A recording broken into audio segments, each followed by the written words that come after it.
Bueno, mi nombre es Osmar Sergio Domínguez, bueno, soy titular del estudio Domínguez y Asociados. Nosotros nos dedicamos a representar víctimas de accidentes civiles, por decir así. Bueno, hoy junto a la doctora Sabrina Brown, mi socia, vamos a tocar el tema relacionado con las cuestiones actuales sobre materia de límites de cobertura en contrato de seguro.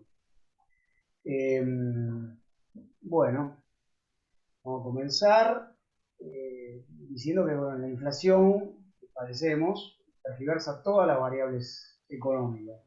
Y en esto están incluidos los valores numéricos de todos los procesos de naturaleza patrimonial.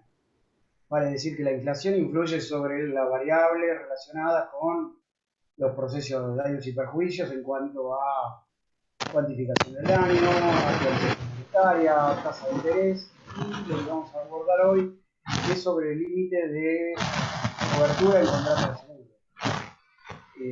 Bueno, esta coyuntura, digamos, nos obliga a todos los profesionales, cualquiera sea el rol que desempeñemos, ¿no? A una compleja tarea, ¿no? Digamos que tanto los abogados que hacemos parte actora, que defendemos a la víctima, como los letrados que tienen a la aseguradora, los colegas que están vinculados a representar al asegurado cuando las circunstancias lo imponen, y también, bueno, vamos a hablar relacionado con lo que tiene que ver con lo que nosotros esperamos que la justicia se pida o algún consejo para lo que serían los judiciales. Bueno, ahora va a continuar la doctora Brown a pasar sobre los consejos que le daríamos a los letrados que representan a la víctima, ¿no? A la parte de todos. Bueno, hola, ¿cómo están todos? Espero que se encuentren todos muy bien. Eh, bueno, me confirmarán con alguna manito así, si se me escucha bien el audio. Perfecto. Bueno, y en línea con lo que venía explicando el doctor, lo que vamos a trabajar en el taller del día de hoy son las herramientas que tenemos para lograr que el cobro de la indemnización reconocida a los terceros damnificados no se vea afectado por la desactualización, ¿sí? Por la aplicación de límites de cobertura desactualizados o irrisorios. Cuando entablamos una demanda, una acción de daños y perjuicios, lo que vamos a buscar es que la condena sea extensiva a la compañía de seguros. ¿Esto por qué es? Para asegurarnos la cobrabilidad de la sentencia llegado el momento. Ahora bien, cuando se presente la compañía de seguros a contestar demanda, a contestar la citación en garantía en realidad, lo que probablemente suceda es que acompañe prueba documental entre la cual va a estar la póliza de seguros, el contrato de seguros, y probablemente invoque algún límite de cobertura. Entonces, ¿qué nos vamos a encontrar? Que nos va a llegar la contestación de la cita en garantía, y ahí vamos a tener que tomar, digamos, va a tener que incorporar este ejercicio profesional de leer detalladamente esta contestación de demanda, ver qué límite me están invocando. Lo que probablemente suceda sea que si no hay ningún supuesto para la exclusión de cobertura, como falta de pago o suspensión de la póliza, se reconozca la cobertura, pero a continuación inmediatamente solicita que se le haga extensiva la condena en los términos del artículo 118 de la Ley de Seguros, invocando alguna limitación con la finalidad de que, llegado el momento de la sentencia, o llegado o alcanzada la ejecución de la sentencia, la misma evite responder por cualquier suma que exceda ese límite cuantitativo. Entonces, nos contesta la citación en garantía, vamos a analizar qué límite nos invoca, vamos a hacer ese ejercicio, lo tenemos que incorporar a nuestra rutina profesional. ¿Y qué pasa? ¿Qué nos puede resultar? Que en apariencia el límite de cobertura que nos están invocando en este momento, de acuerdo a las características del siniestro, bueno, puede parecer razonable. Ahora, ¿qué es lo que no debemos perder de vista? Es que los juicios suelen durar varios años, 5, 10 o incluso más. Probablemente lo que pase con el transcurso del tiempo, sumado a lo que venía explicando el doctor, el proceso inflacionario del país, el límite de cobertura pierda virtualidad, se torne desactualizado, irrisorio. Entonces, acá es donde uno dice, bueno, no tengo que actualizar o no tengo que analizar en realidad el límite de cobertura con el bolsillo de hoy, ¿sí? Con lo que valen hoy las cosas, sino que lo tengo que analizar con el bolsillo de acá a 5 años, a 10 años o incluso más. Para poner en contexto y relacionar esto con la realidad, hay un meme, o los memes que circulaban el año pasado en la última disparada fuerte del dólar, que a mí me gusta mucho y seguramente los más jóvenes del taller lo recuerden, que un amigo le pregunta al otro, ¿cuánto tiempo estuve dormido? Y el amigo le responde, solo 2 horas. El dólar se había disparado octubre del 2020 a 195 pesos, cuando en septiembre había cerrado en 130. O sea, esta es la realidad que nos acompaña en la Argentina, que influye directamente en nuestro poder adquisitivo, se produce la despreciación de la moneda local. Entonces esta variable dólar hay que tenerla en cuenta. Y esto tiene una incidencia directa en el límite de cobertura. Esto va a generar que el límite de cobertura, llegado el momento de alcanzar la cobrabilidad del juicio, estamos en ejecución de la sentencia, sea completamente, o sea, manifiestamente desactualizado, irrisorio, esté distorsionado. Lo que nosotros sugerimos, ¿no?, desde nuestro humilde lugar, es hacer todos los planteos desde un principio, ¿sí? Desde el comienzo. Acá vamos a estar en la primera etapa del juicio, ¿sí? En el traslado de la demanda, en la sustanciación de las contestaciones. Entonces tengo que tomar este ejercicio, tengo que tomar este deber profesional de analizar a conciencia qué es este límite de cobertura que me están invocando y cómo me puede perjudicar en el momento en que yo tenga un reconocimiento de derecho por sentencia y nada, y se torne complicado hacer que la víctima se reúna con su indemnización. Fíjense ustedes, o sea, hay pólizas emitidas conforme límites que responden al seguro obligatorio de responsabilidad civil. Ese seguro obligatorio de responsabilidad civil, SORC, con esas siglas los vamos a ubicar generalmente en el frente de póliza o en el cuerpo de la póliza, y después tenemos pólizas emitidas conforme seguro máximo voluntario, ¿sí? Hoy en día, conforme resolución del año 2021, el límite mínimo, vamos a empezar por el mínimo, el límite obligatorio, ¿sí?, del seguro de responsabilidad civil es 1.750.000 pesos, mientras que el voluntario son 17.500.000 pesos. La última actualización fue en el 2019 y era 1 millón para el obligatorio y 10 millones para el voluntario. La anterior fue en el 2016, tenemos otra en el 2014, o sea, desde 1993 hay una secuencia de actualización en lo que son las resoluciones que establecen los límites de cobertura. Algo que también tenemos que prestar atención, que es a partir del 2016 se elimina por la resolución de la Superintendencia de Seguros de la Nación, que es la que regula todas estas normativas y todas estas resoluciones en relación a cuáles son los límites vigentes, y a partir del momento en que empieza a cobrar vigencia esa resolución, elimina la posibilidad de emitir pólizas con sublímites o con límites distintos a los aprobados. Entonces no puede haber productos dando vuelta emitidos o que ofrecen las compañías aseguradoras diferente a estos límites, hasta el límite obligatorio y al límite voluntario. Antes del 2016 se presentaba esta situación en la que había un seguro obligatorio de 200.000 pesos, de acuerdo a la resolución, y de repente te aparecían pólizas aprobadas por la Super, pero que ofrecían las compañías de seguro con un límite de 100.000, o sea, por debajo del seguro obligatorio. Entonces, bueno, ¿qué vamos a hacer, digamos, para pelear, ¿no?, para atacar estos límites de cobertura, para evitar que nos perjudiquen llegado el momento? Los pasos que nosotros sugerimos seguir son los siguientes. En primer lugar, vamos a desconocer la prueba documental. La totalidad de la prueba instrumental acompañada por la citada en garantía al momento de efectuar la contestación. En la prueba instrumental, por supuesto que va a estar incluida la póliza, el contrato de seguros. Aun cuando invoquen un seguro voluntario, nosotros sugerimos desconocer la prueba documental. ¿Esto qué implica o qué genera? Genera la inversión de la carga de la prueba, al yo desconocer la prueba, o sea, el contrato de seguros que ellos pretenden invocar.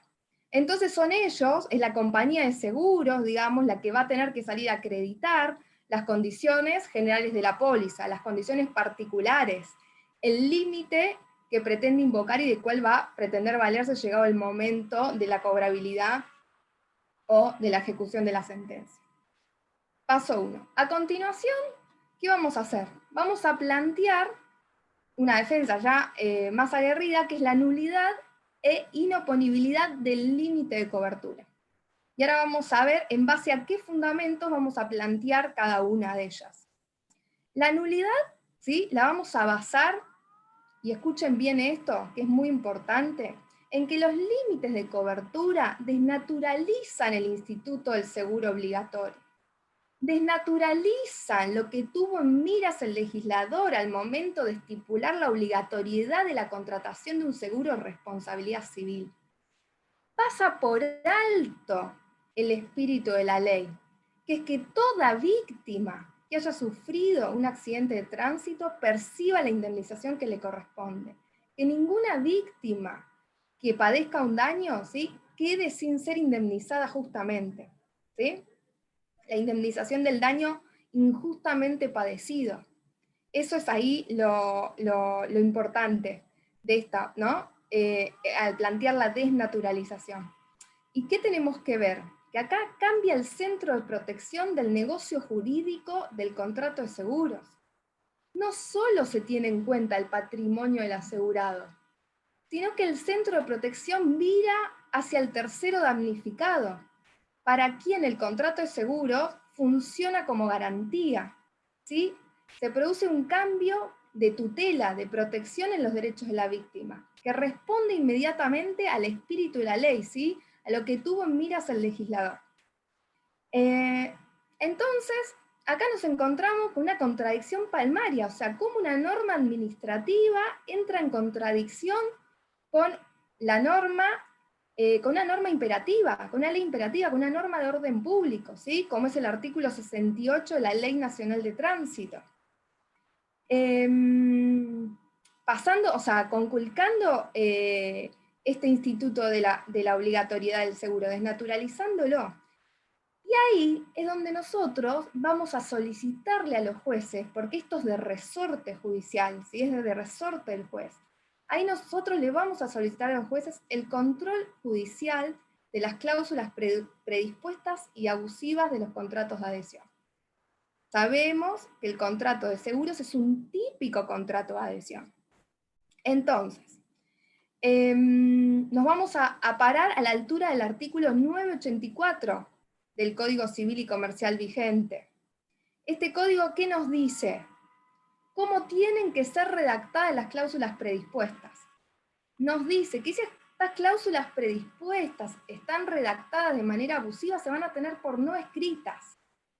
Y después, a la altura del 989, acá directamente le dice al juez que debe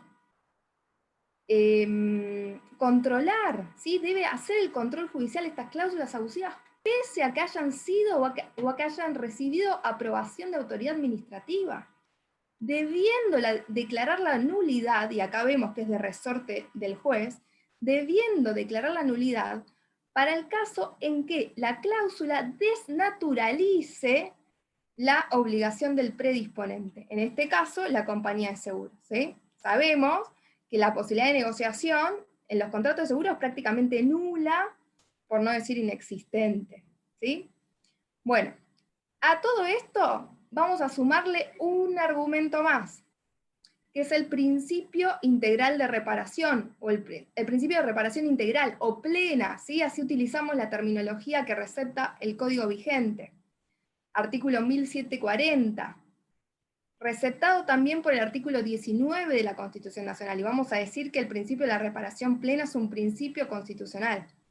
Receptado también por el Pacto de San José de Costa Rica, en su artículo 63, que integra nuestro ordenamiento jurídico a través del artículo 75, inciso 22 de la Constitución Nacional.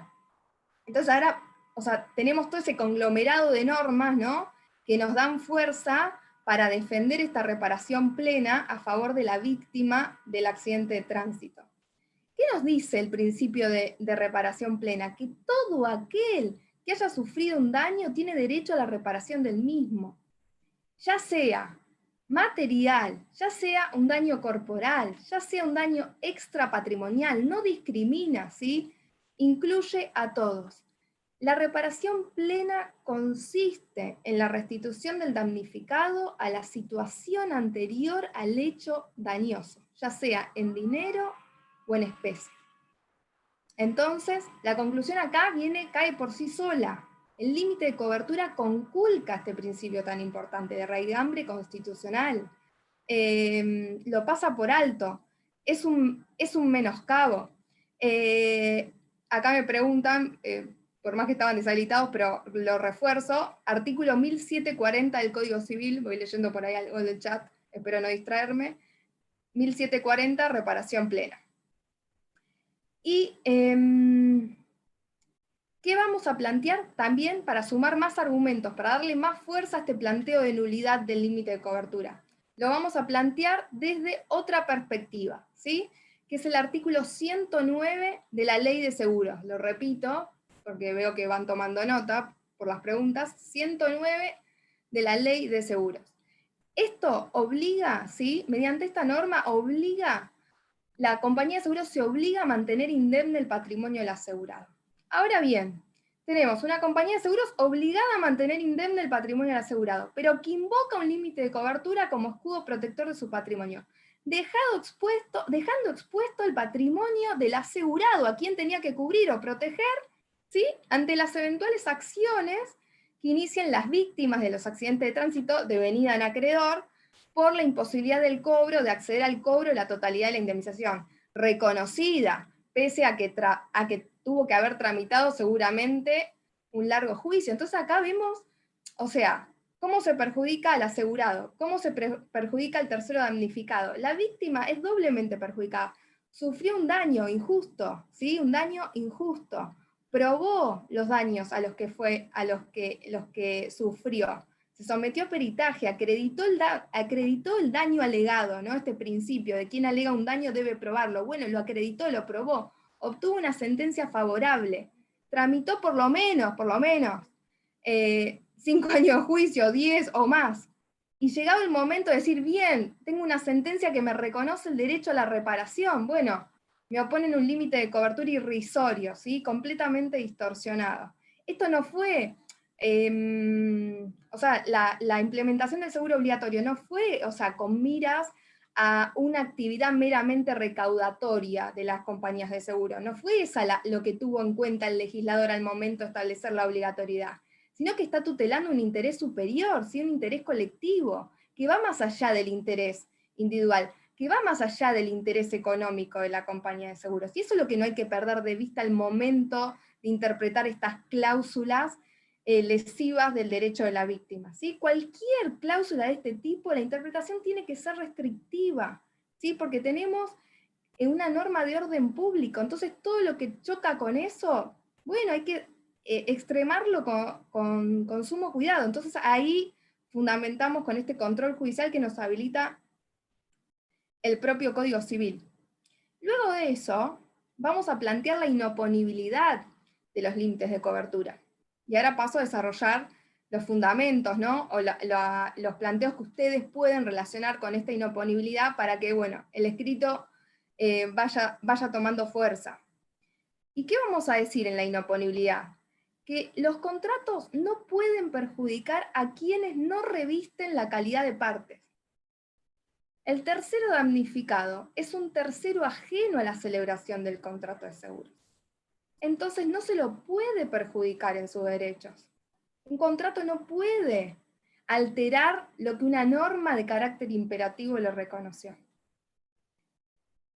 En consecuencia, quien pretende invocar una limitación de cobertura en contra del derecho a la reparación plena del damnificado, a nuestro entender, y así lo defendemos nosotros, es receptado en algunos precedentes, en otros es rechazado, a nuestro entender resulta inoponible.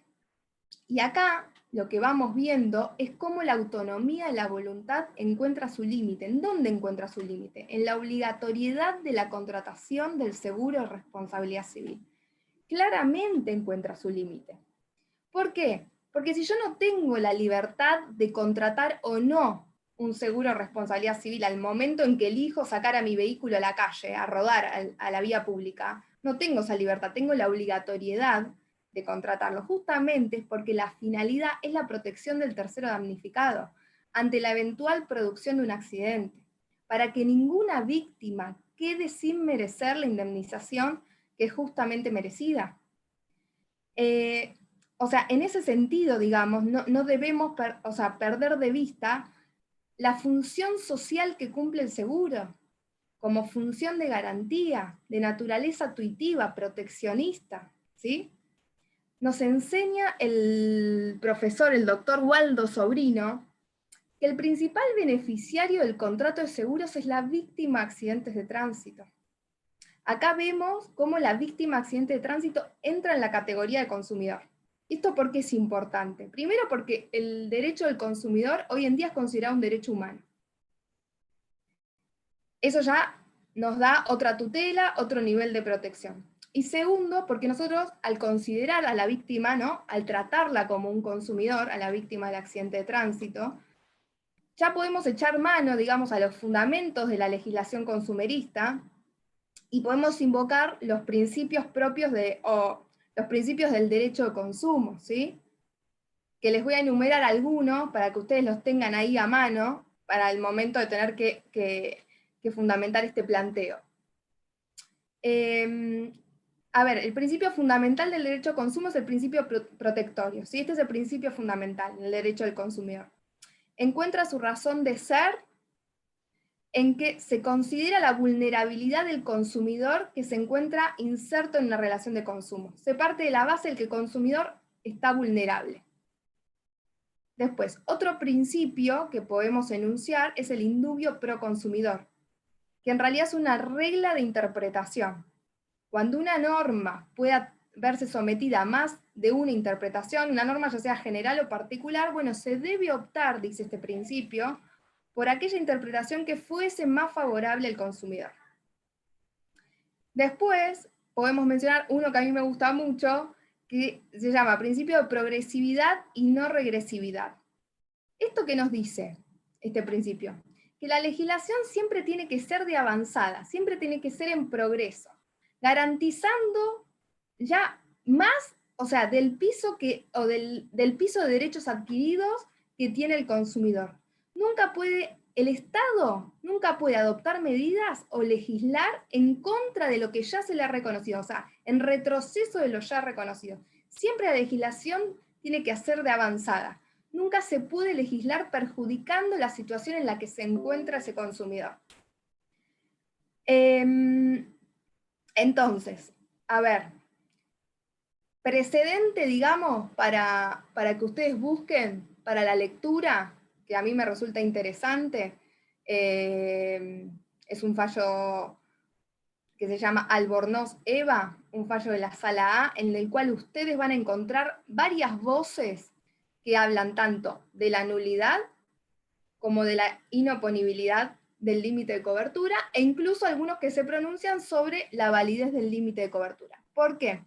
Nosotros en el estudio habíamos hecho varios planteos, en la integración original de la sala no se lograron poner de acuerdo, con lo cual tuvieron que integrar con camaristas de otras salas hasta lograr conformar el acuerdo.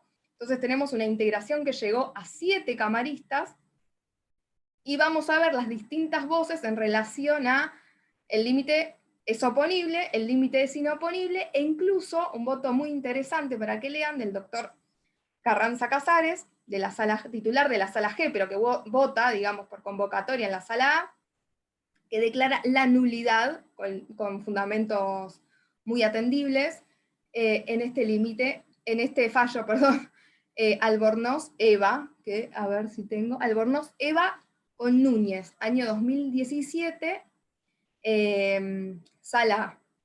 Ahora, ¿qué pasa en el 2014?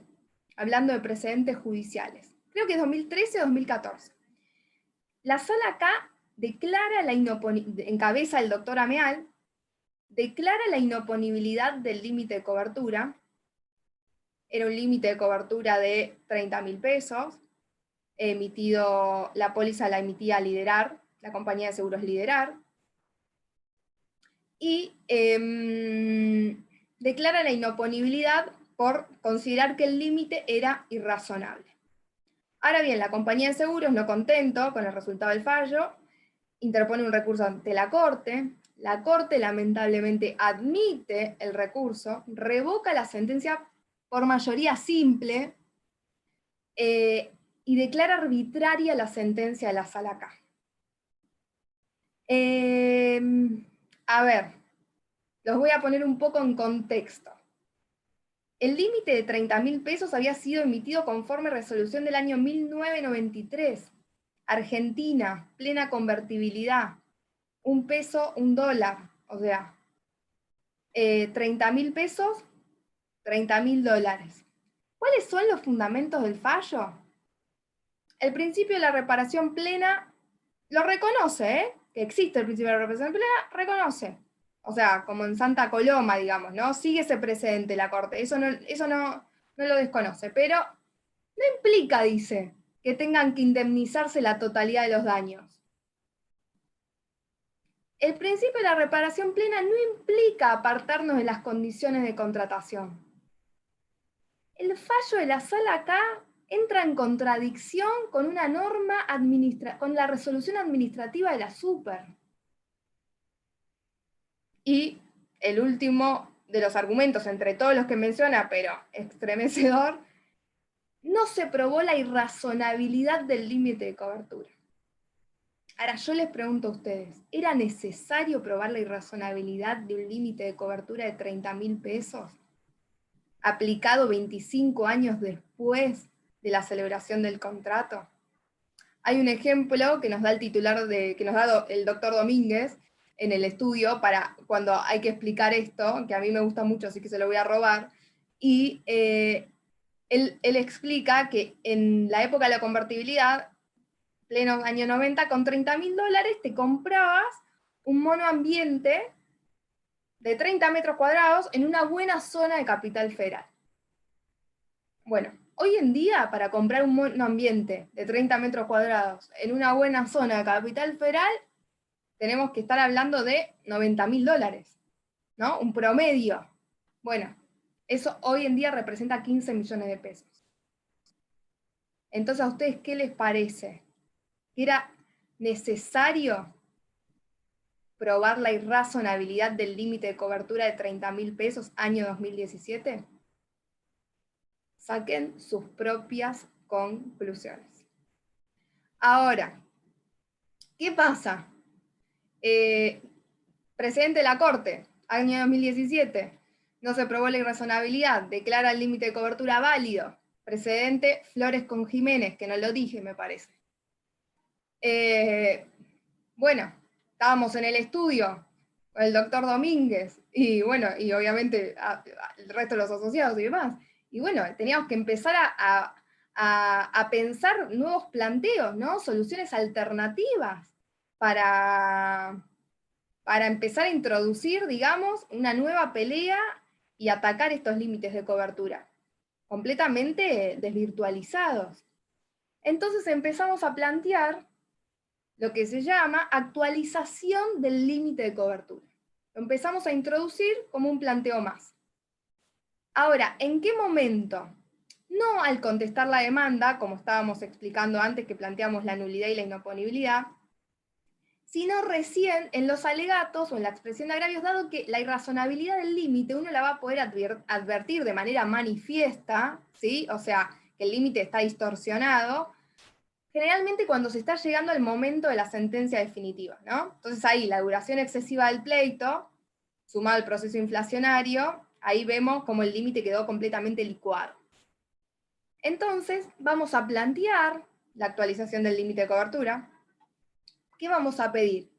Que el límite de cobertura se aplique conforme resolución normativa vigente de la Superintendencia de Seguros de la Nación, vigente en el momento, o sea, vigente en el momento de la cuantificación definitiva del daño, vigente en el momento del efectivo pago. ¿Sí? Entonces vamos a decir que si el contrato de seguro fue emitido conforme, conforme el seguro obligatorio de responsabilidad civil de aquel momento, ascendiendo el seguro de responsabilidad civil en la actualidad a tal suma, en este caso serían 1.750.000, bueno, vamos a pedir que se aplique el límite actualizado, ¿sí? Vamos a decir, está bien, la compañía de seguros va a responder en los términos del 118, o sea, en la medida del seguro, pero esa medida del seguro va a ser la medida del seguro actualizada conforme normativa vigente. En parte vamos a reconocer que el límite de cobertura se volvió operativo, pero bueno, conforme normativa vigente, ¿sí? Lo que hay que pelear es el alcance del límite de cobertura, ¿sí? Cómo ese límite de cobertura va a ser aplicado en la actualidad, porque la sentencia se dicta a valores actuales, el límite de cobertura debe ser aplicado a valores actuales. Eso es lo que hay que tener en cuenta. Entonces este planteo que vamos a poder introducir en los alegatos o en la presión de agravios en subsidio, porque siempre vamos a ir por la nulidad, por la inoponibilidad del límite, y en subsidio vamos a plantear esta actualización, para el caso en que haya salas que no quieran dictar un precedente o un fallo en contra de un precedente tan reciente de la Corte. Hay salas que, pese al precedente de la Corte, Flores, siguen decretando la inoponibilidad. Pero bueno, hay otras, y hemos tenido hasta el momento favorable acogida, que toman la actualización del límite de cobertura, ¿sí? Y bueno, y dicen, el límite de cobertura que debe aplicarse es el vigente al momento de la cuantificación o al momento del efectivo pago. Entonces, a ver, se los puedo mencionar para que ustedes tengan en cuenta, digamos, para buscar la jurisprudencia, por si tienen que hacer un planteo de estas características. Tenemos Sione con Santana de la Sala M, tenemos Decio Emiliano, creo que ese fallo nos lo dictaron el año pasado, en el 2020, de la Sala F, tenemos precedentes de la Sala J, Riser, creo que es con doble S, Rodríguez Teodora, creo que ese es del 2018. Esto motivó planteos similares con diferentes matices, digamos, de acuerdo al caso concreto en diferentes jurisdicciones. Entonces también tenemos precedentes de la Sala Primera de Quilmes, y así mismo de la Suprema Corte de Provincia de Buenos Aires, ¿sí? Se llaman Martínez estos precedentes, 2018-2020 creo que son, y unos Martínez Emir y otro Martínez Rosa. Todos estos precedentes jurisprudenciales receptan esta actualización del límite de cobertura a conforme normativa vigente al momento de la cuantificación o del efectivo pago. Es importantísimo tener en cuenta que la problemática se presenta cuando se trata de aplicar un límite que data de muchísimos años atrás. Al momento de realizar la cuenta indemnizatoria a valores actuales, el límite vino completamente desvirtuado. A ver, si la compañía de seguros hubiera pagado la indemnización en el momento en que se produjo el siniestro, en el momento en que se produjo el accidente, y bueno, sí, probablemente hubiera alcanzado. Ahora, si la compañía de seguros posterga el pago, se ve beneficiada por la postergación del pago porque lo que hace es que el límite de cobertura pierda virtualidad, entonces por la desvalorización monetaria se termina viendo beneficiada económicamente. Entonces es necesario hacer el planteo, digamos, para que no pierda efectividad, no pierda tutela el derecho a la reparación de las víctimas de accidentes de tránsito. La propia superintendencia viene reconociendo que hay que actualizar los límites con mayor periodicidad porque pierden vigencia. A ver, digo esto y le vuelvo, planteo esto y le vuelvo a ceder la palabra al doctor. Todos estos planteos y todos estos presentes que yo fui mencionando son en relación al seguro obligatorio de responsabilidad civil. Entonces, bueno, el seguro obligatorio emitido en el momento del accidente, bueno, quiero que me apliquen o solicito que me apliquen con este alcance el seguro obligatorio vigente. Ahora, ¿qué pasó? Nos llega al estudio una causa en la que, bueno, había ocurrido lo fatal. Una víctima muere, algunas víctimas graves, un límite de cobertura máximo, o sea, seguro voluntario, no iba, o sea, pero no alcanzaba para la indemnización reconocida. Entonces ahí dijimos, bueno, a ver, estamos frente a un seguro voluntario, pero bueno, también planteemos la actualización del límite de cobertura. ¿Por qué? Porque si la indemnización se cuantifica a valores actuales debe aplicarse el límite de cobertura que se tornó vigente. Y otro argumento más, la voluntad que primó al momento de la contratación del contrato de seguros, o sea, el asegurado fue y no contrató la cobertura mínima, contrató la cobertura máxima que le pudieron ofrecer en ese momento. Si él hubiera querido contratar un seguro mejor, no hubiera podido, porque esto lo regula la super. Entonces, esa voluntad que primó, es decir, contrató un seguro voluntario para tener mayor riesgo asegurado, bueno, esa voluntad que primó debe trasladarse al momento del cumplimiento del contrato, ¿sí? Que es el momento en el que se va a ejecutar la sentencia. Entonces vamos a decir, seguro voluntario del momento de la emisión de la póliza debe actualizarse conforme seguro voluntario vigente al momento del efectivo pago de la cuantificación definitiva del cumplimiento del contrato. El precedente, hicimos el planteo, tuvimos favorable acogida, afortunadamente, es un precedente de la sala acá, los autos son Bravo Ricardo, a ver si tengo, bueno, Bravo Ricardo con Velázquez desde el 2019, por si lo quieren buscar. Y bueno, le devuelvo la palabra al doctor Domínguez, que ahora sí ya está con cámara, así que lo van a poder ver mejor.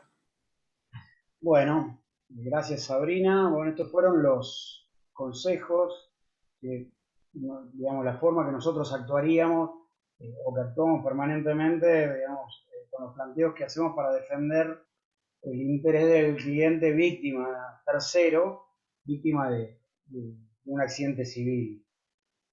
Bueno, ahora yo voy a pasar a algunas sugerencias destinadas a abogados que tienen que defender intereses de compañías de seguro en principio porque son apoderados de las aseguradoras. Y voy directamente a graficarlo con ejemplo concreto. Hoy, julio del año 2021, puede que un abogado de compañía reciba desde la compañía la demanda para contestarla, ya es apoderado, y también le van a dar un poder que el asegurado puede otorgarle en favor del mismo abogado, ¿no?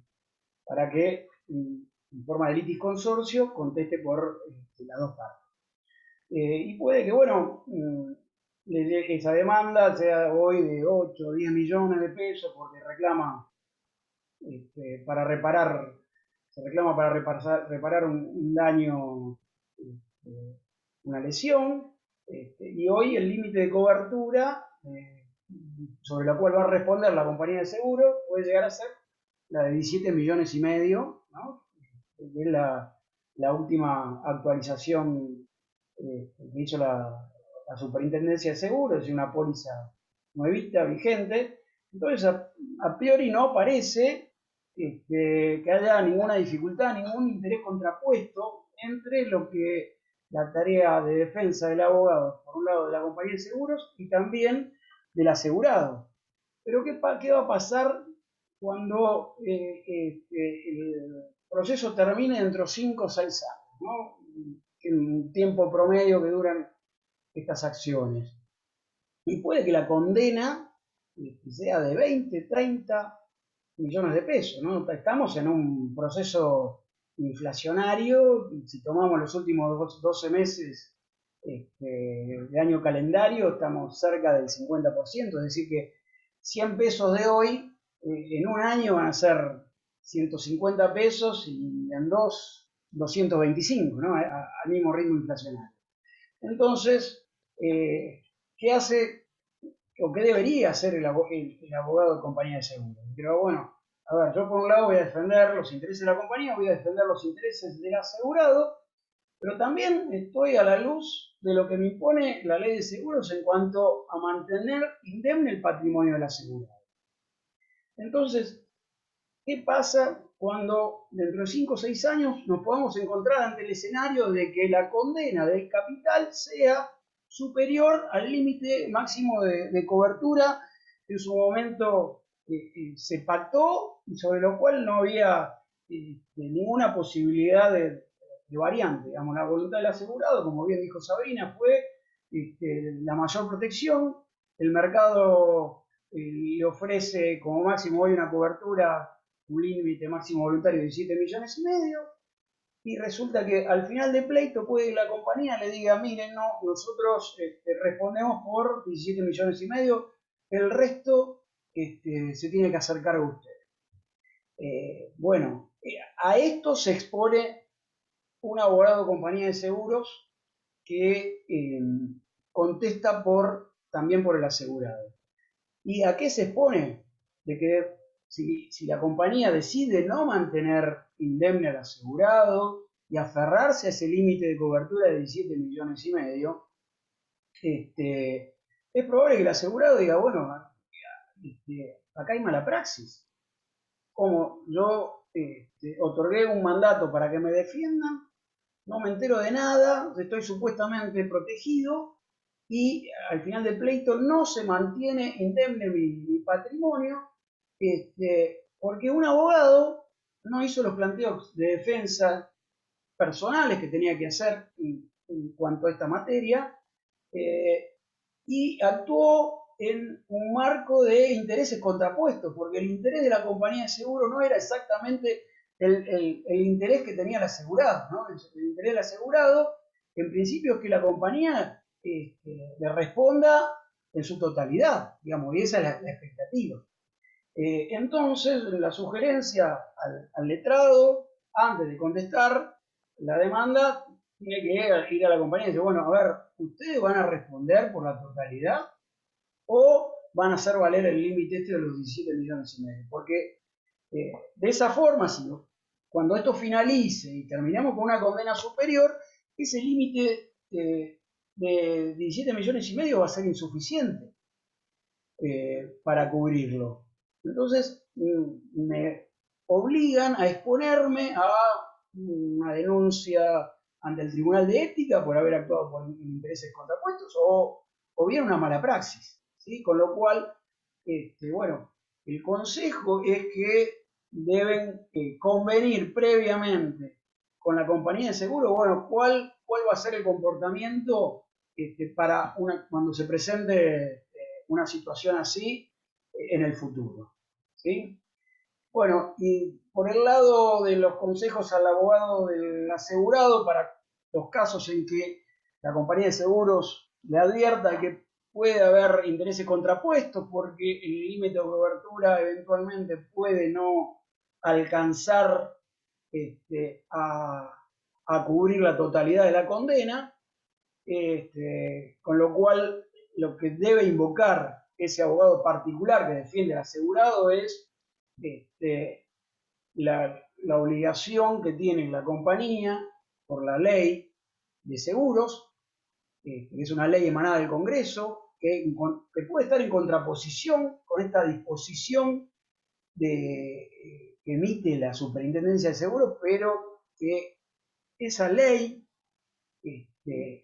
ya emitida por el Congreso es una ley superior, ¿sí? Y que en conjunto con la función social del seguro, etcétera, tiene que ser el fundamento por el cual el abogado particular defienda los intereses invocando esto para que, en definitiva, la indemnización, el asegurado quede absolutamente indemne, su patrimonio totalmente resguardado.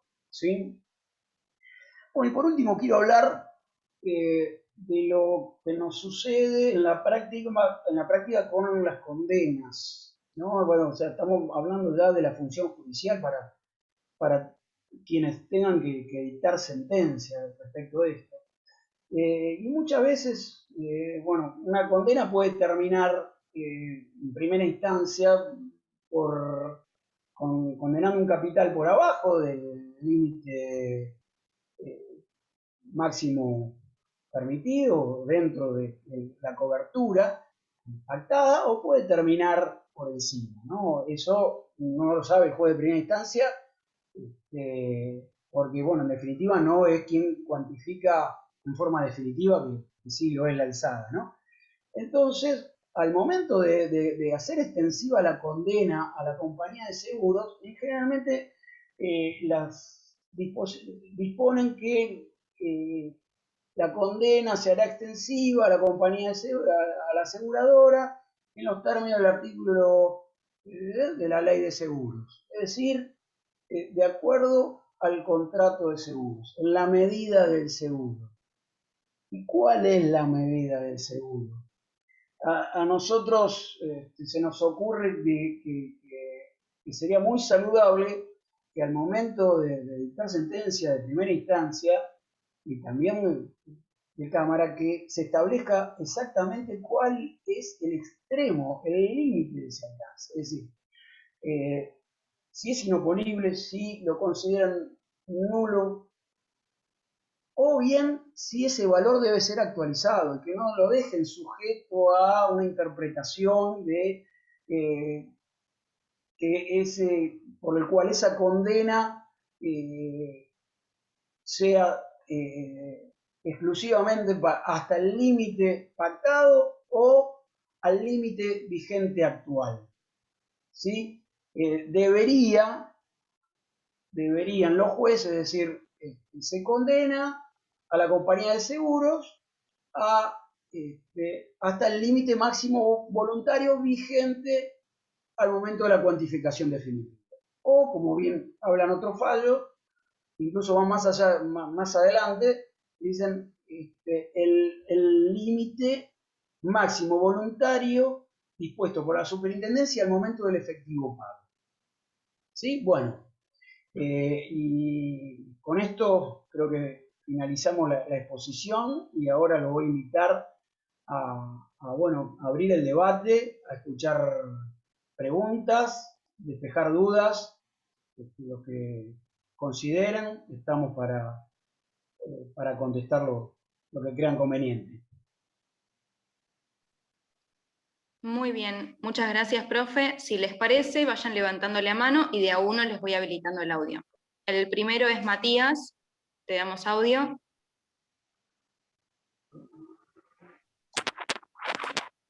Hola, ¿qué tal? Buenas tardes.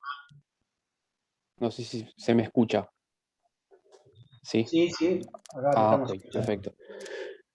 Bueno, en relación a...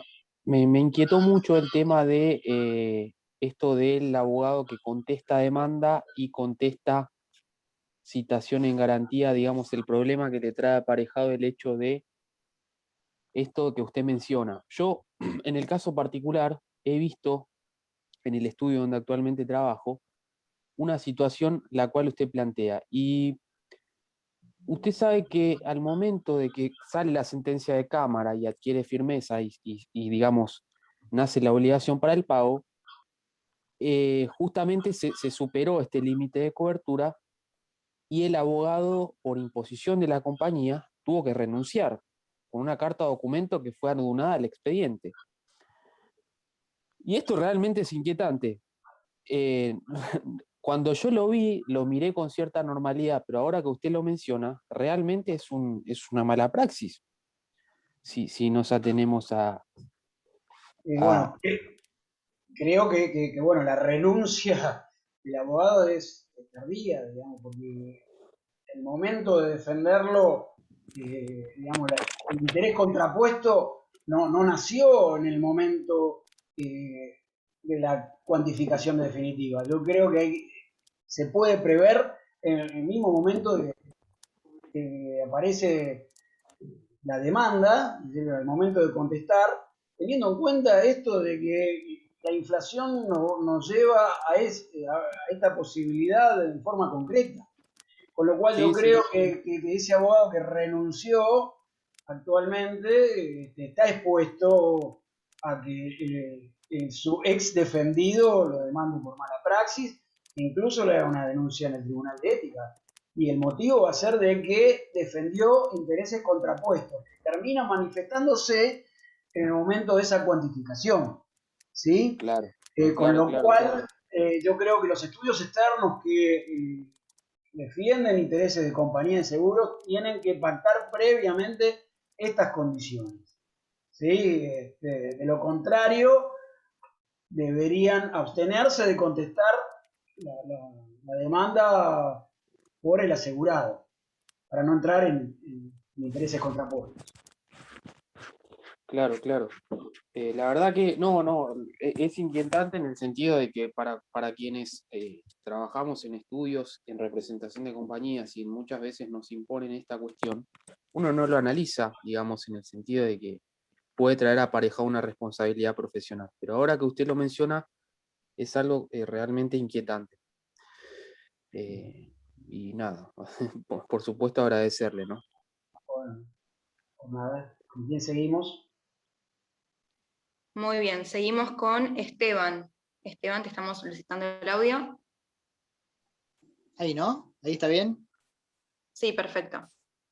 Perdón, bueno, buenas tardes a todos. Disculpe, doctor, probablemente la pregunta no tiene que ver con lo que expusieron hasta ahora, pero sí con un tema de seguros, que tiene que ver con lo siguiente. ¿Qué pasa cuando el asegurado vive, por ejemplo, tiene dos casos iguales, en una villa de emergencia, en la que la notificación, o sea, notificarlo es imposible? La compañía obviamente se presenta y plantea que obviamente no hay acción directa contra la compañía. Y el juez ordena la notificación al cliente, al cliente de la compañía de seguro, que para colmo, por ejemplo, en uno de los dos casos que tengo, la compañía misma le dice, no te presentes.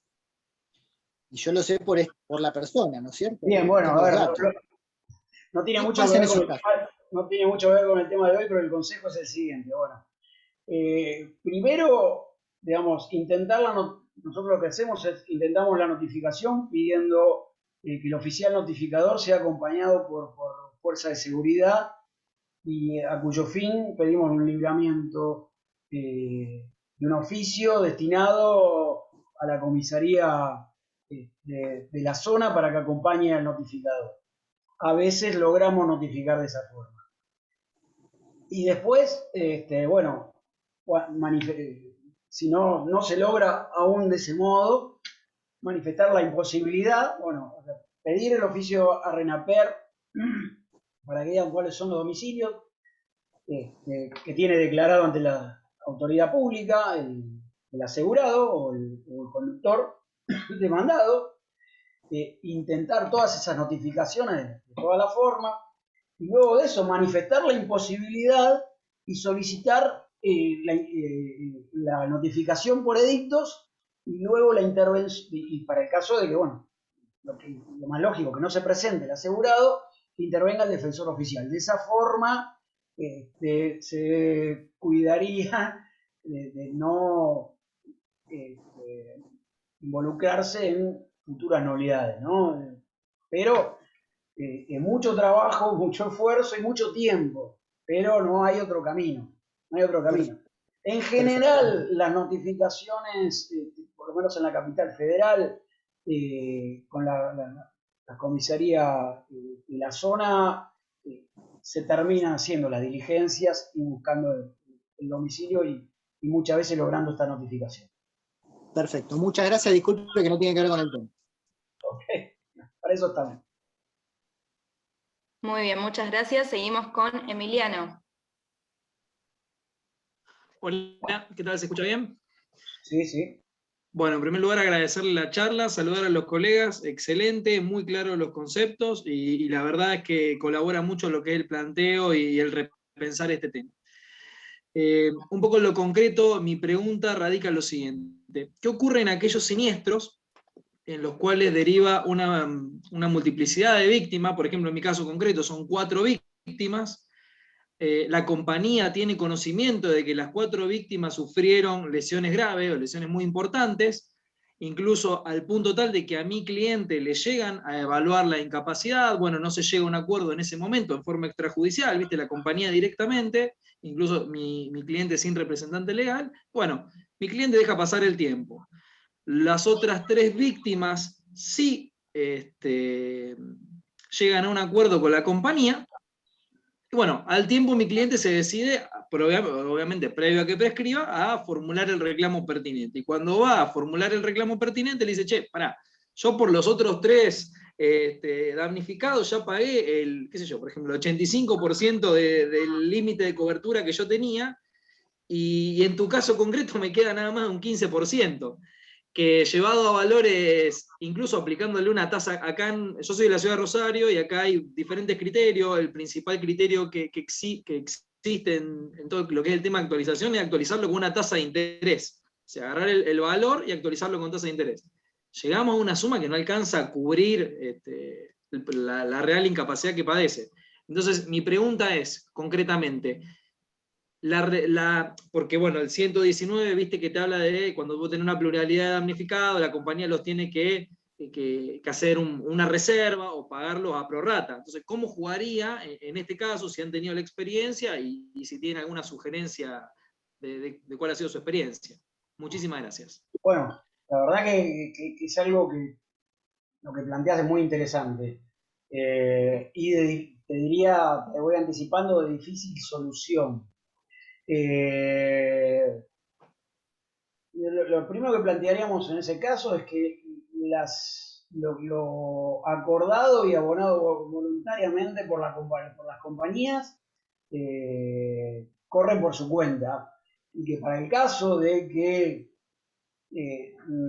nos tengamos que atender al límite de cobertura, vamos a tener que, la compañía debe responder a prorrata. Es decir, si pagó de los 17 millones y medio, pagó 12 y después se lo condena por 30, bueno, sumemos todo y hagamos la proporción que le corresponde al último. Esto es una de las, lo que plantearíamos. Y después, bueno, lo que ya expresó Sabrina respecto de la inoponibilidad, respecto de la nulidad, de la función social del seguro y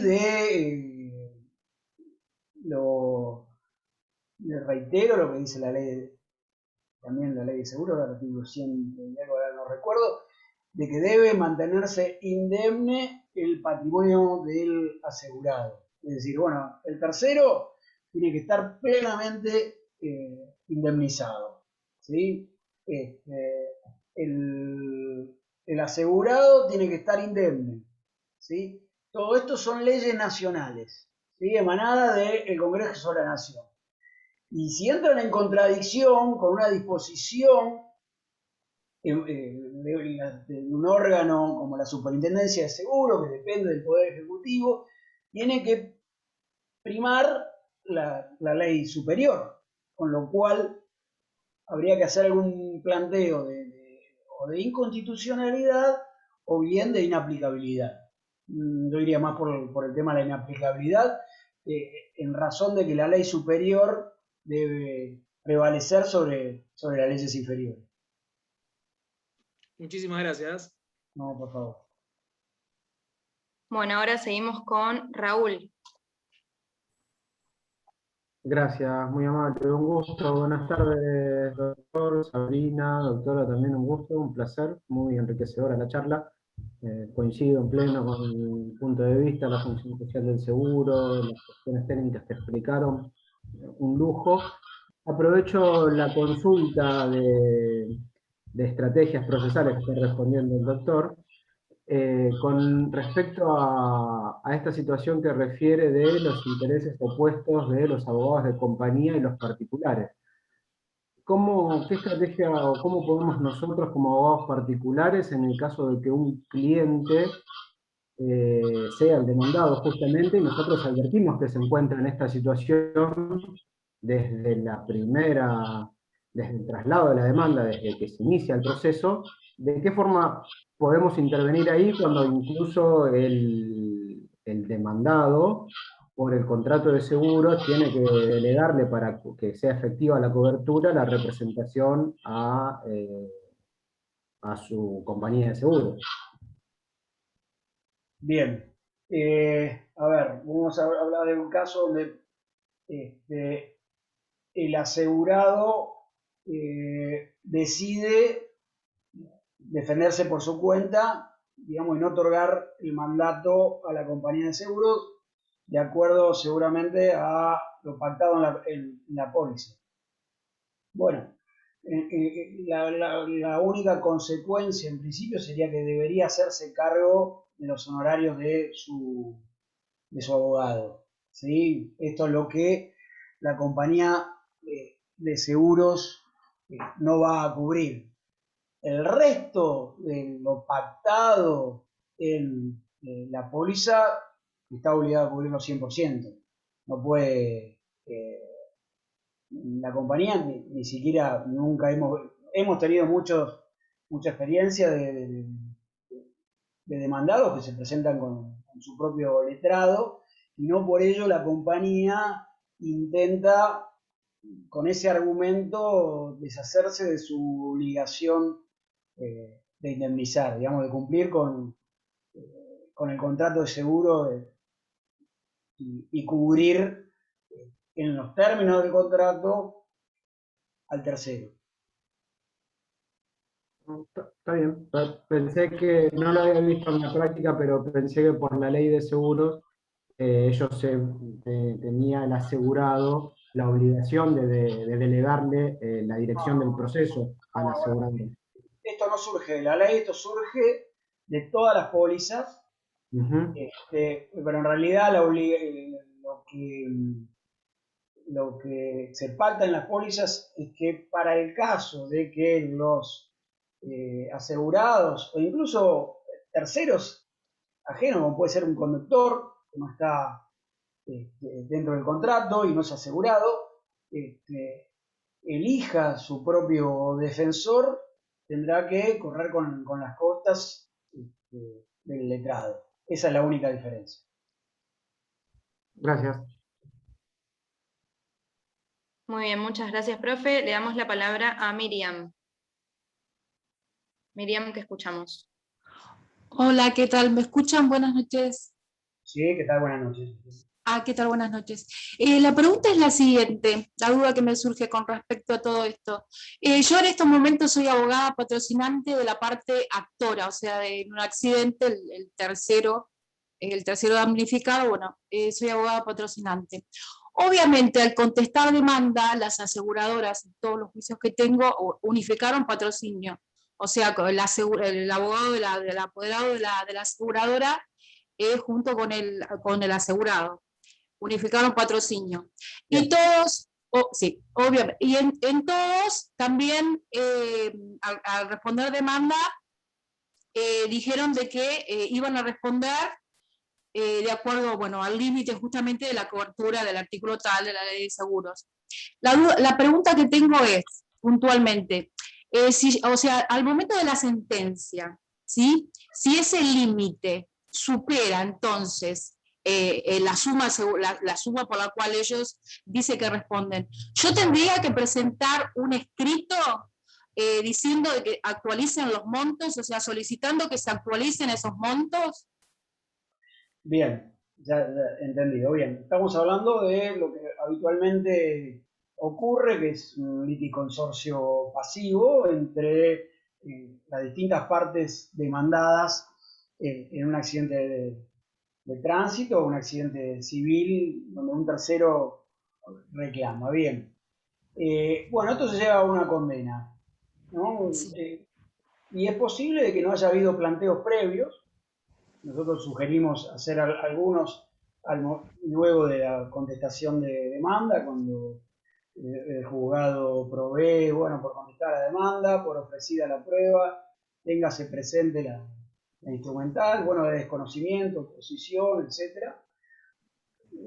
Y puede que esta situación de desfasaje y de falta de cobertura de una parte de la condena aparezca en la sentencia, posiblemente de primera instancia. Lo primero que yo haría es, lo que hacemos es un recurso de aclaratoria en relación a cuál es el alcance de la condena a la compañía de seguros.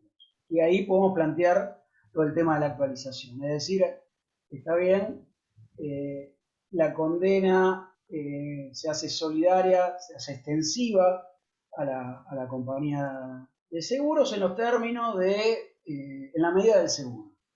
Entonces, bueno, ¿cuáles son los alcances de esa medida del seguro? Bueno, porque estamos con, hoy podemos tener una sentencia de 10 millones y la póliza en su momento se emitió, el límite máximo era de 6 millones, como lo fue, si no me equivoco, hasta el 2016. Un hecho del 2015, nos encontramos así, bueno, lo primero que decía, bueno, ¿cuáles son los alcances? ¿Sí? Porque existe esta jurisprudencia que dice que el alcance tiene que ser actualizado. Es el límite máximo voluntario del 2015 de 6 millones, en realidad tiene que ser 17 millones y medio. Eso sin perjuicio de que en el momento de los agravios,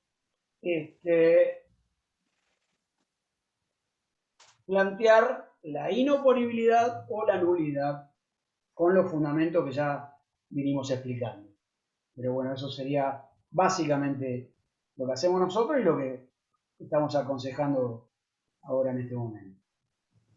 Bueno, perfecto. O sea que todavía estoy a tiempo, entonces. Mira, incluso nosotros, en casos donde nos pidieron asesoramiento ya con sentencia de cámara firme, lo llegamos a plantear al momento de la liquidación, de practicar liquidación, y nos fue bien. Así que... Bueno, perfecto, perfecto. Gracias, gracias. Muy bien, muchas gracias. Ahora le damos la palabra a Agustina Guzmán. Agustina. Ahí está. Ahí te escucha. No, bueno, en realidad mi pregunta, ¿qué tal? ¿Cómo les va? Mi pregunta en realidad creo que fue casi contestada, era más que nada por curiosidad, coincido con justo con lo que te preguntaban recién. Capaz, ahora en función de la respuesta que recién brindaste, me surge como otra pregunta sobre el tema, ¿no? Que es, pensaba capaz en el caso de que uno tuviera que pedir eventualmente una aclaratoria, porque en general las sentencias siempre lo que indican es eso, como, bueno, hasta el límite de cobertura, es amplísimo. Yo nunca me lo planteé y digo, siempre trabajé del lado de la aseguradora como estudio externo, ¿no?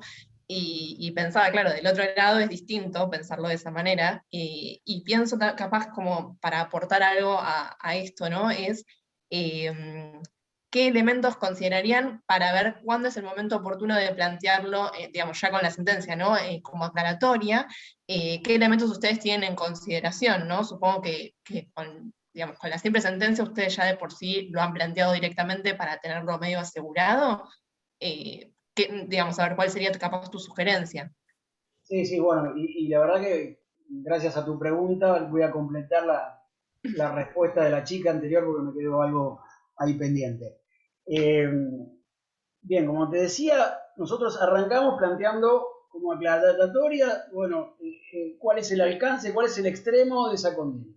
Sí. Y ahí hacemos el planteo, porque decimos, bueno, hay un límite máximo voluntario y puede que la sentencia en primera instancia lo haya superado o no, pero existe la posibilidad de que sí lo haga la Cámara.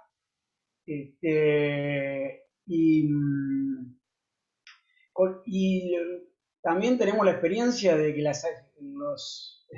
los jueces no son muy amigos de las aclaratorias y en el 95% termina siendo suficientemente claro que no al lugar, con lo cual ya llevamos el planteo a los agravios, ¿sí? Y para no dejar supuestamente firme esa disposición de un renglón, planteamos desde el vamos, aunque todavía no parezca como aplicable, que como agravio es la ausencia de haberse expedido respecto de los extremos a la cual debe responder la compañía de seguros. Y ahí desarrollamos todo el planteo, inoponibilidad de nulidad y en subsidio el de actualización. ¿Sí? Así que bueno, espero haber completado también la pregunta anterior que me había quedado esto, porque decirle plantea una aclaratoria y después en el 95% la cuestión no tiene buena receptividad, es dar una respuesta poco práctica. Ahora está más completo el consejo. Muy bien, muchas gracias. Ahora le cedemos la palabra a Leandro. ¿Leandro? Hola, ¿qué tal? Buenas tardes. ¿Me escuchan? Sí, muy bien. Bueno, primero, como decían recién, buenas tardes a todos. Gracias por este taller, clase, como lo llamemos. La verdad es que bastante didáctico y actual. Lo que quería preguntar más que nada es un tema, más que nada una opinión, más que pregunta, porque algunos hemos estado en conocimiento de estas cosas que pasan en la práctica del límite de cobertura, más que nada que por algo la superintendencia actualizó los valores, y a raíz de eso, y por el tema de no solo de la actualización, sino de las condenas que ha habido y los desfasajes que explicaban antes, muchas compañías de seguros, o por lo menos tengo conocimiento que algunas, han tomado conocimiento de esto y en sus mismas pólizas han dado la opción de incrementar el límite de la RC, ¿sí? Con una pequeña extra prima, incrementar hasta un 50 o hasta un 100% de lo que dice la ley, o perdón, la normativa vigente, que es la de la superintendencia. La pregunta es, yo sé que con los procesos inflacionarios en Argentina no podemos calcular nada, lamentablemente. ¿Esto sería correcto? ¿Estaría bien? O sea, ¿cómo lo vemos del lado de, más allá de que obviamente del lado del actor, del damnificado, lo vamos a plantear como nulidad, obvio? Ahora, ¿se están cubriendo un poco más? ¿No les alcanzará igual? Porque el proceso puede durar 2 o 3 años. ¿Cómo lo ven? A ver, para comenzar te agradezco por la información, porque la verdad, por lo menos en mi caso, no había visto estas cláusulas de una alternativa a subir el límite de cobertura. No sé si Sabrina, vos viste alguna contestación de demanda últimamente donde hayamos visto esto. A ver, en realidad lo que dice la última resolución de la Super es que se pueden pactar límites superiores a este límite de responsabilidad civil, a este seguro obligatorio de responsabilidad civil, previa autorización del ente de aplicación, o sea, de la Superintendencia de Seguros de Nación. Pero no es que no hay pólizas dando vuelta, digamos, de manera general, con límites amplificados diferentes a estos que resultan estipulados específicamente.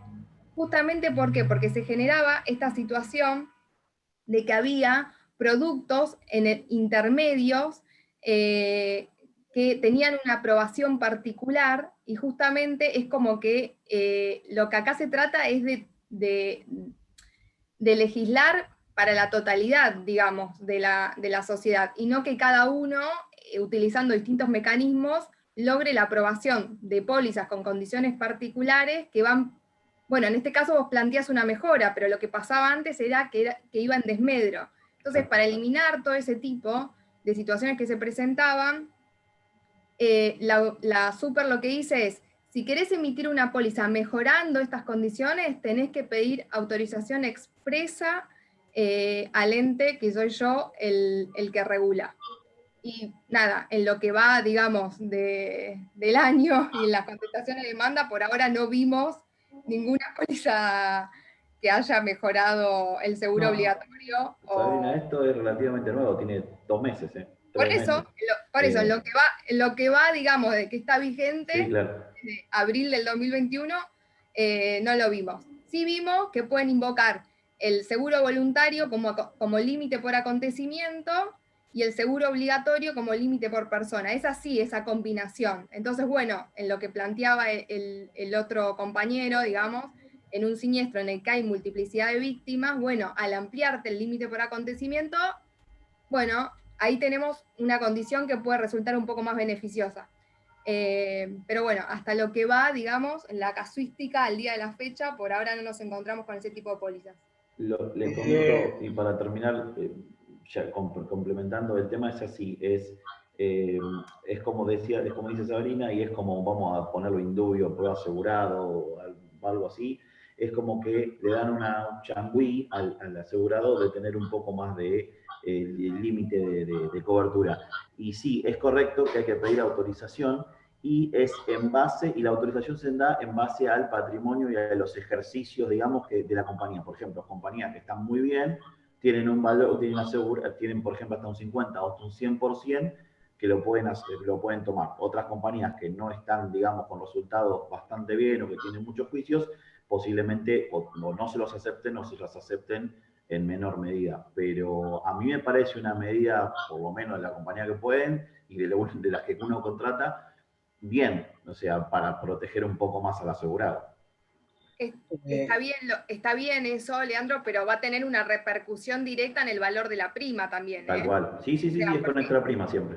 Exactamente, porque salen con un producto al mercado que, bueno, que es competitivo, porque tienen compañías de la misma línea, digamos, que sabes que te responde bien, y me volví competitiva porque te la ofrezco a determinado valor la prima. Bueno, esto obviamente, nada, tiene un costo extra. Exacto. Pasa que, bueno, lo que planteas vos sería, digamos, para la función del abogado al momento de asesorar un cliente que va a contratar una póliza contra tercero. Es decir, ojo, mirá, yo te sugiero que pagues más y plantees esto en determinadas compañías. Naturalmente, digamos, ese es el único aporte que podemos hacer nosotros los abogados. Después ya la cuestión pasa con la póliza ya fijada y nos tenemos que atener exclusivamente a eso, ¿no? Sí, correcto. La póliza ya pactada. Por ejemplo, los estudios externos de compañía de seguros o los propios actores, los terceros, no tenemos ninguna injerencia. Una vez que se produjo el siniestro, ya no tenemos nada que hacer en relación a lo que planteaste, ¿no? Por eso era más como un comentario que quizás, como me decían, no tanto, pero es bueno saberlo. Pero muy útil porque, digamos, nos sirve a nosotros incluso como clientes de compañía. Se puede advertir de que, ojo que estamos contratando. Nosotros, abogados, límite de cobertura de 17,5 millones, que no sé, hoy mismo puede llegar a ser insuficiente, ni hablemos en los 5 o 6 años para cubrir un siniestro importante, ¿no? Bueno, gracias. Muy bien, ahora continuamos con Rosa. Rosa. Ahí está. ¿Qué tal? Buenas tardes, colegas. No podía ingresar a la cámara. ¿Me escuchan ahí? Sí, muy bien. ¿Qué tal? Lo mío es una cuestión procesal. Voy por la parte actora en una demanda de daños por accidente de tránsito. Solicité al juzgado 72 notificar por carta documento, ya que es una cédula ley y la oficina de Matanza tiene el notificador de la zona exceptuado por la pandemia. Cuestión que estoy intentando notificar del año 2019. al solicitarlo al juzgado me contestan que por el artículo 36 estaba impedido estaba prohibido. Pero yo sé, pero no encuentro jurisprudencia ni nada en la normativa como para solicitarlo nuevamente y no quiero hacer agua en el intento. Si hay algún remedio que ustedes conozcan. Bueno, ¿contesto yo, Sergio? Sí, a ver, esto es estrictamente procesal. Tenemos antecedentes no me acuerdo justo del juzgado 72, pero sí de un montón de juzgados del fuero que autorizan la notificación por carta documento. Lo que te exige obviamente es que si tenés copias de traslados, que las copias de traslados estén digitalizadas. Sí, ¿no? sí, están digitalizadas. Exactamente, entonces se incorpora una leyenda en el texto, digamos, en la carta documento, es que la compulsa de las copias se puede hacer de manera virtual, dado que se encuentra la totalidad de las copias digitalizadas, y la notificación puede ser cumplida por carta documento, creo que es el artículo 136 del Código Procesal, que en uno de los supuestos te habilita la notificación por carta documento. Estaba discutido, digamos, si la notificación del traslado de la demanda podía, digamos, cumplirse por carta documento, ahí como iba con copias decían que no, pero bueno, eso se fue flexibilizando, se admite para el traslado de la demanda, en algunos juzgados obviamente, y la única condición es que las copias se encuentren correctamente digitalizadas. ¿Qué pasa? Sí, o sea, incluso yo pedí, o sea, solicité de que estando las copias digitalizadas, que pudiera en la carta documento colocar la leyenda esta a la que hacía mención. Ok, ¿qué dificultad se te puede presentar con la carta documento? Que se resuelve con la cédula, digamos, es si la persona a la que va dirigida la notificación, es decir, al demandado, vos ibas por parte actora, ¿no? Creo que dijiste. Sí. Bueno, no está en el domicilio y vos ya sabés que ese es el domicilio y querés utilizar el instituto de la cédula bajo responsabilidad y con la carta documento ahí por ahí vas a necesitar más de un intento, digamos, para lograr la notificación. Pero precedentes en el fuero hay. Sí. Tendría que hacer una nueva solicitud, una nueva presentación, nombrando que los juzgados que dieron lugar al pedido. Perfecto. Muchísimas gracias. Y otra sugerencia, Rosa. El juzgado 72, antiguamente el titular ya jubilado era Dupou, un juez, digamos, poco receptivo, un poco dinámico. Ahora asumió, por lo menos la subrogancia, si no me equivoco, el juez Galmarini, que creo que es una persona más joven y más proactiva para este tipo de cosas. Yo sugerí, digamos, que hagas este planteo y trates de alguna forma pedir audiencia con él y transmitirle directamente la problemática. Creo que van a encontrar alguna solución. Bueno, muchísimas gracias. Muy bien, continuamos con Luciano. ¿Luciano? Acá estoy. Sí, buenas tardes, buenas noches. Mira, mi pregunta es, más allá de una visión personal, que los límites de cobertura nunca los entendí, porque el dolor que produce un daño no tiene límite. Pero, a ver, yo qué quería decirte, hay una modificación, quería ver cómo podemos insertar la Ley de Defensa del Consumidor frente a este contexto de los límites de cobertura, porque tengo entendido que el artículo 1 de la Ley de Defensa del Consumidor, de la Ley 26.994, que lo modifica ese artículo, habla de que saca la oración de terceros expuestos a la relación de consumo.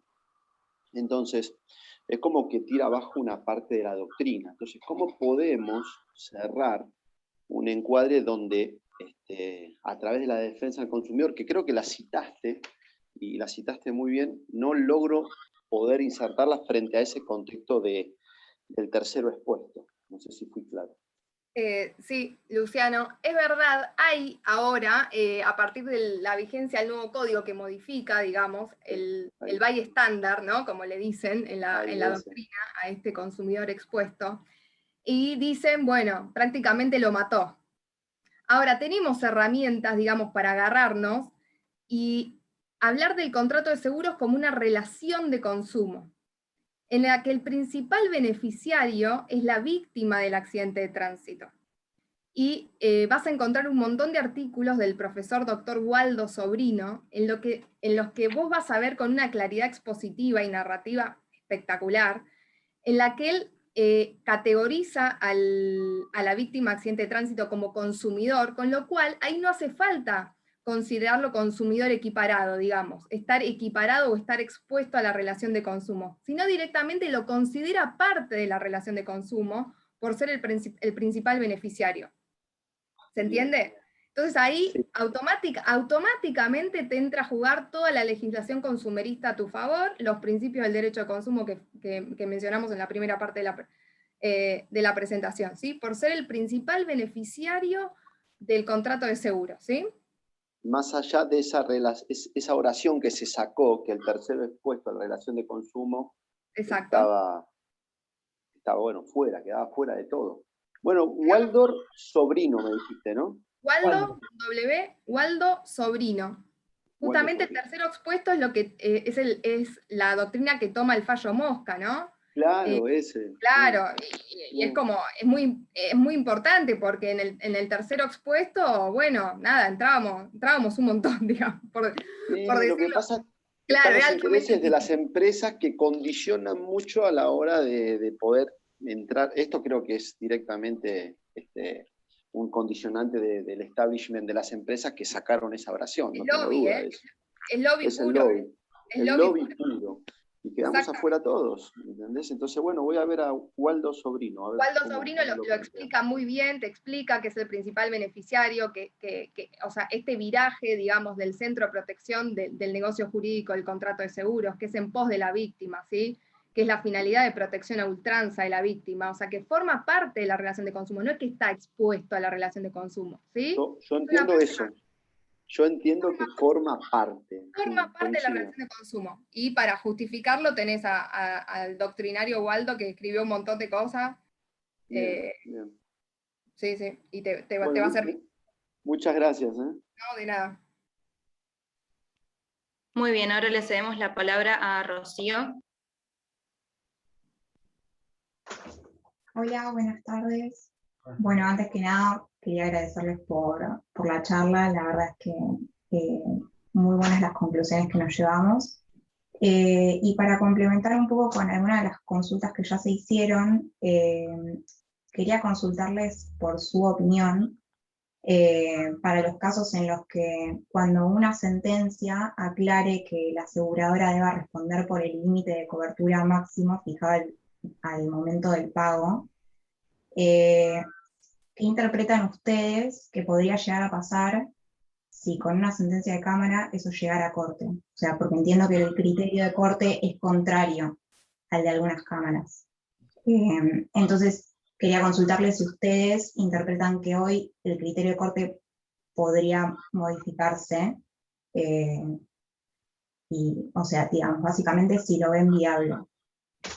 A ver, lo que estableció la Corte es que el límite de cobertura es válido. Eso no significa, digamos, que haya expresado juicio de valor respecto a si va al límite original o si es actualizado. Con lo cual, aún bajo el criterio el que estableció la Corte, decía, bueno, lo damos por válido el límite. También se puede pedir la actualización. Una cosa es la validez de ese límite y otra cosa es el alcance. Lo que sugerimos es ir sobre el lado de el alcance debe ser otro, debe ser actualizado. ¿Sí? Este planteo no contradice el fallo de la Corte. Ese tendría que ser el planteo. Y te sumo algo más, Rocío, que el fallo de la Corte de Flores revoca la sentencia de la Sala K por mayoría simple. Tenés, digamos, sí, una mayoría simple, o sea, 3-2. O sea, hay 2 magistrados que dicen el recurso era inadmisible, y justo es Rossetti que tiene escrito en materia de accidentes y de reparación integral y límites de cobertura, bastante legislación, digamos, pro víctima. O sea que eventualmente, bueno, no sé, no está todo dicho. Perfecto, muchas gracias. Muy bien, ya estamos en hora. Tengo una, si les parece, o si quieren, si ustedes dirán, es de Victoria, que me lo está haciendo por chat, que dice si la póliza debe cubrir condena por daño punitivo. A ver, los daños punitivos hay que solicitarlos y los fundamos en la ley de defensa del consumidor, ¿sí? Ahora, si nosotros no lo pedimos, el juez no lo va a dar. O sea, esto es a pedido de parte. La multa la tenemos que pedir cuando obviamente hay una relación de consumo en el medio, nada, que se ve atormentada, en el que el consumidor fue vulnerado. Bueno, el daño punitivo hay que pedirlo, y es uno de los daños más de los que puede reconocer la sentencia. Hay que ver cómo le computa los intereses a ese daño punitivo, o sea, qué fecha de cómputo establece, pero lo tiene que pedir la parte. Y no es, y cuando vos ves el detalle, digamos, en los frentes de póliza que cubre la compañía de seguros, bueno, no, el daño punitivo no está, es de resorte, digamos, de la ley de defensa del consumidor. Perfecto, muchísimas gracias. No sé cómo están de tiempo ustedes, profes. Hay una última pregunta de Mauro, si quieren que sea la última. A disposición. Bueno, Mauro, te damos el audio. Muy amable por el audio, gracias a las personas que expusieron, y tanto a Sabrina como a Osmar. Yo lo que necesito es que me aclare, Osmar, con respecto a esto que bien nos dijiste, y que en parte comparto, porque sería bueno que no estemos con este sinfín de tribunales inferiores con una clase de decisiones en el que hacen inoponible el límite, y que Corte todavía tenga sustentando la oponibilidad del límite. Y bien nos dijiste de que esta oponibilidad del límite tendría que ser pero actualizada. En caso de que estuvieses como legislador, ¿esa limitación tendría que ser hermética o podría ser esa limitación actualizada no hermética, sino que tenga cierta relatividad? A ver, ¿a qué te referís con que sea hermética? Que sea, digamos, fija, que no sea flexible. El único elemento por el cual nosotros encontramos cierta flexibilidad es llevando a la actualización.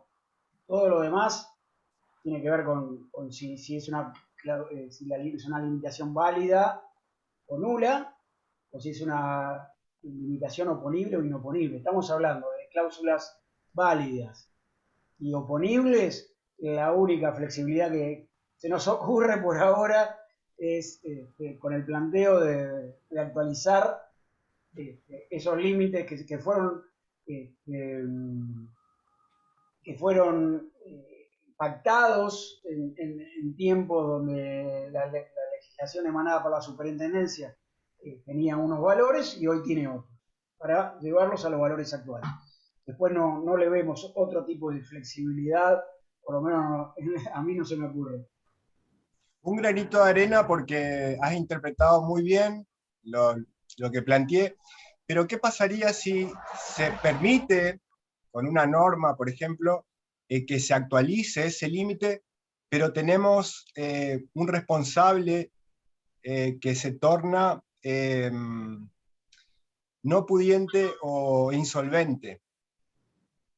Ahí habría que tener una flexibilidad también, ¿no? Pero estás hablando de la aseguradora. A ver. Claro, el responsable. o el tercero citado en garantía.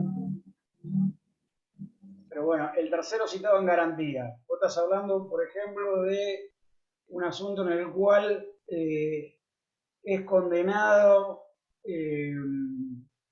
a pagar la parte, digamos, demandada en general, a pagar una suma superior a la pactada en el límite, ¿sí? Claro, y teniendo presente de que se pudo actualizar. Y el resto de la condena debería la parte actora intentar percibirla de manos del asegurado insolvente. Sinceramente no lo pensé así, pero también podría darse ese caso. Está bien, pero quiero saber cómo lo pensaste.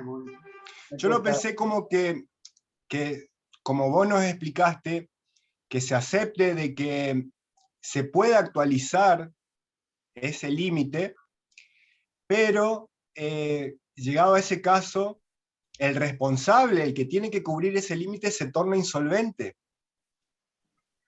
A ver, ¿qué más podés hacer? Digamos, esa es la pregunta. Exacto, sí. Bueno, ya... Desde tu experticia. No, bueno, entramos en terreno ya muy difíciles, digamos. ¿Sí?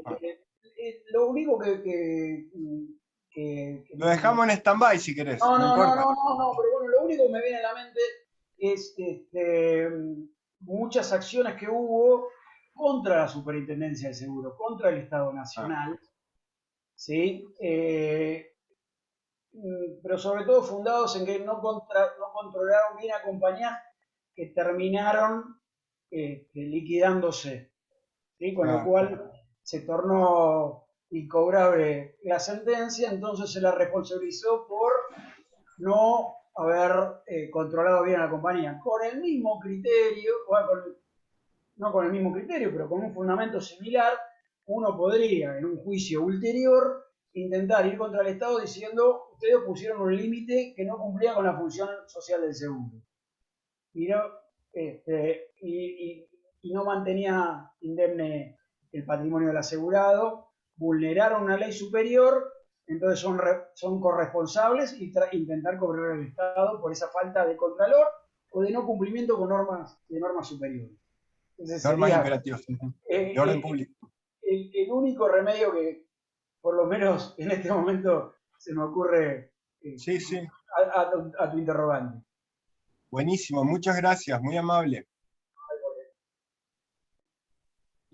Muy bien, ya no quedan preguntas. Eso fue todo. Si se quieren despedir, profes, yo de este lugar agradecerles a ustedes y a todos por participar.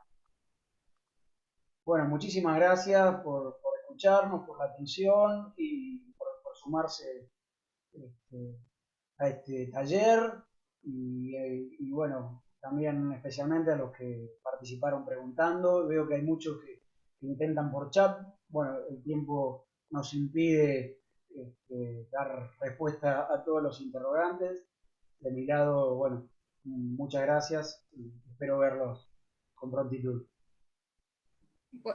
Bueno, yo también aprovecho para saludarlos y despedirlos y agradezco las muestras de gratificación de ustedes, que voy leyendo los comentarios a medida que íbamos respondiendo las preguntas, así que bueno, un placer y bueno, un taller altamente participativo, así que bueno, uno se va con el corazón contento de que pudo aportar un granito de arena para el ejercicio de la profesión, que muchas veces es complejo. Así que bueno, que estén todos muy bien. Buenas noches.